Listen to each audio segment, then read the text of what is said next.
सत्य युग में जब देवताओं और असुरों के बीच समुद्र मंथन का महासंग्राम चल रहा था, तो उस दौरान समुद्र मंथन से अमृत कलश निकला, जिसे लेकर देवता और असुर आपस में छीना झपटी करने लगे। छीना झपटी करते हुए असुर देवताओं पे भारी पड़ने लगे थे। तब जाकर कुछ देवताओं ने सृष्टि के पालनहार श्री विष्णु को याद किया और मदद की गुहार लगाई। इसके बाद श्री विष्णु ने अति सुंदर मोहिनी अवतार लिया, फिर धरती पर प्रकट हुए और देवताओं एवं असुरों के समक्ष आ खड़े हुए। फिर उन्होंने देवताओं और असुरों के बीच अमृत को बराबर भागों में बांटने का प्रस्ताव रखा। अति सुंदर मोहिनी अवतार को देख सारे असुर उन पे पूरी तरह से मोहित हो चुके थे और इसीलिए वे मोहिनी अवतार के प्रस्ताव को आसानी से मान गए। जिसके बाद मोहिनी अवतार ने बड़ी ही चालाकी से सारे अमृत देवताओं में बांट दी और देवता अमर हो गए। पर उन्हीं देवताओं में से एक देवता का रूप लिए असुरों का सेनापति राहु भी था, जो कि धोखे से अमृत को पीकर अमर हो चुका था। और जब यह बात मोहिनी अवतार को पता चली, तो श्री विष्णु अपने वास्तविक रूप में आकर अपने सुदर्शन चक्र से राहु का सिर धड़ से अलग कर दिया। फिर यह घटना सृष्टि के संहारक महादेव को पता चली, जिसके बाद महादेव मोहिनी रूप के दर्शन पाने के इच्छुक हुए और इसके लिए उन्होंने भगवान विष्णु को याद किया। जिसके बाद श्री विष्णु महादेव के सम्मुख प्रकट हुए और दोनों त्रिदेवों ने एक दूसरे का अभिवादन किया। फिर महादेव ने श्री विष्णु के सम्मुख मोहिनी अवतार के दर्शन की इच्छा व्यक्त की और उन्हें दोबारा से मोहिनी अवतार लेने की बात कही। जिसके बाद श्री विष्णु मुस्कुराने लगे और महादेव की बात मानते हुए उन्होंने बेहद खूबसूरत मोहिनी अवतार ले लिया और महादेव के सम्मुख नृत्य करने लगे।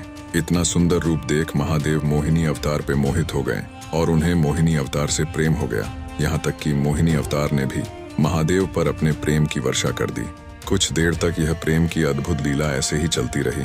फिर अचानक दोनों त्रिदेवों के मध्य एक ऊर्जा उत्पन्न हुई, जिसके बाद अचानक श्री विष्णु अपने वास्तविक रूप में आ गए और यह ऊर्जा दोनों त्रिदेवों के संगम से ही बना था, जिसे कि भविष्य में आने वाले संकट से निपटने और धरती के कल्याण के लिए दोनों त्रिदेवों ने यह लीला रचकर बनाया था।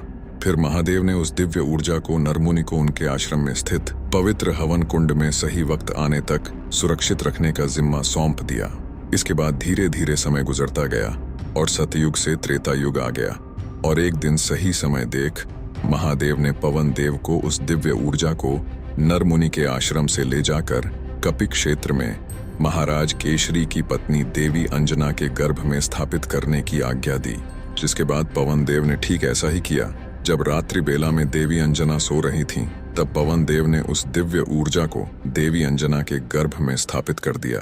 दरअसल देवी अंजना पिछले जन्म में स्वर्ग की अप्सरा पुंजिका स्थली थीं, साथ ही पवन देव की संगनी भी थीं और दोनों में काफी मधुर प्रेम था। पर एक बार पुंजिका स्थली ने धरती में ही ध्यान में बैठे ऋषि दुर्वासा का ध्यान भंग कर दिया, इसलिए उन्होंने पुंजिका स्थली को अगले जन्म में वानरी बन जाने का श्राप दे दिया था। अब इसके बाद उस दिव्य ऊर्जा के देवी अंजना के गर्भ में जाने के बाद देवी अंजना को मधुर मधुर सपने आने लगे थे। यहाँ तक कि देवी अंजना के गर्भ में पल रहा वह दिव्य शिशु माता अंजना के सपने में आकर उनसे बातें भी किया करता।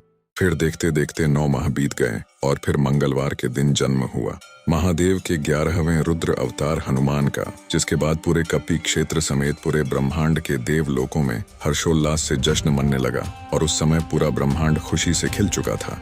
फिर पिता केसरी और माता अंजना ने उस दिव्य बालक का नाम मारुति रखा। इसके बाद मारुति जैसे जैसे बड़ा होता जाता, उनकी शरारतें भी बढ़ती जाती। कभी अपने माता पिता से शरारत करते तो कभी अपने राज्य के सैनिकों को ही सताते, यहाँ तक कि ऋषि मुनियों के कमंडल से जल भी निकाल लेते। यहाँ तक कि राज्य के सभी बच्चे उनके साथ खेलने से भी डरते थे और इसीलिए मारुति अपना मन बहलाने के लिए वन चला जाया करते और वहाँ जंगली जानवरों के साथ ही समय बिताते और साथ ही वे रोजाना सूर्य को निहारते रहते और उन्हें हमेशा यही लगता था जैसे कि सूर्य एक दिव्य फल हो। और दिन यूं ही शरारत करते हुए बीतता गया और एक दिन बालक मारुति ने उस चमकते दिव्य फल को पाने की सोच ली। क्योंकि वे पवन पुत्र भी थे, इसलिए उनके पास उड़ने की शक्ति पहले से ही मौजूद थी और इसी का फायदा उठाकर मारुति आसमान की तरफ तेजी से उड़ पड़े। उन्हें लगा कि शायद ये चमकता दिव्य फल आसमान के करीब ही होगा, लेकिन ऐसा बिल्कुल भी न था। वे आसमान को पार करते हुए सीधा पृथ्वी से बाहर निकल गए और अंतरिक्ष में प्रवेश कर गए। फिर भी उन्हें ये चमकता हुआ दिव्य फल अभी भी काफी दूर ही नजर आ रहा था और यह देख वे आश्चर्यचकित हो गए और वे इसे उस चमकते हुए दिव्य फल की एक चुनौती समझ बैठे इसके बाद मारुति मुस्कुराते हुए एक प्रबल गति से उस चमकते दिव्य फल की तरफ उड़ने लगे। पर काफी समय बीत जाने के बाद भी वो दिव्य फल अभी भी उन्हें काफी दूर ही नजर आ रहा था। पर मारुति ने हिम्मत नहीं हारी। वे निरंतर एक प्रबल गति से आगे बढ़ते गए, पर वे चमकते हुए दिव्य फल के नजदीक नहीं पहुंच पा रहे थे। जिसके बाद उनके मुंह से अचानक जय श्री राम की वाणी निकल गई और फिर उन्होंने उस बेहद गर्म और बेहद विशाल चमकते हुए दिव्य फल को अपने नजदीक पाया। दरअसल यह चमकता हुआ दिव्य फल सूर्य ग्रह था। जिसके बाद यह देख बालक मारुति आश्चर्य में पड़ गया कि अब इतने विशाल और गर्मा गर्म फल को खाएं भी तो कैसे। इसके बाद उन्होंने लगातार श्री राम का नाम लेना शुरू कर दिया, जिससे कि उनका आकार अपने आप धीरे धीरे बेहद विशालकाय बनता गया और फिर उनका आकार इतना बड़ा बन गया कि सूर्य ग्रह उनके समक्ष मात्र एक लड्डू की तरह दिखने लगा था। और उस समय सूर्य ग्रहण शुरू होने ही वाला था, लेकिन इससे पहले बालक मारुति ने सूर्य को अपने मुंह के अंदर रख लिया, जिससे कि पूरा ब्रह्मांड अंधेरे में डूब गया। इतने में वहां असुरों का सेनापति राहु सूर्य ग्रहण करने आ पहुंचा, लेकिन वो इतने बड़े बालक को सूर्य को निगलता हुआ देख भयभीत हो गया और वो वहां से सीधे स्वर्ग की ओर भाग पड़ा। और यहाँ सूर्यदेव सूर्यलोक के अंदर मौजूद होकर मारुति को रोकने की तमाम कोशिशें करते रहे, पर वे नाकाम होते रहे। और वहां राहु स्वर्ग लोक पहुंचकर इंद्रदेव पे सत्ययुग में हुए समझौते को तोड़ने का आरोप लगाने लगा और सारी बात बताने लगा। जिसके बाद इंद्रदेव काफी क्रोधित हो उठे और अपने वाहन ऐरावत को याद किया। फिर वे राहु के साथ निकल पड़े सूर्य गृह की ओर। इंद्रदेव जब सूर्य के समीप पहुंचे तो वे सूर्य को मारुति के मुंह में देख काफी उग्र हो उठे और मारुति को सूर्य गृह को वापस से उनकी रेखा में रखने की चेतावनी देने लगे।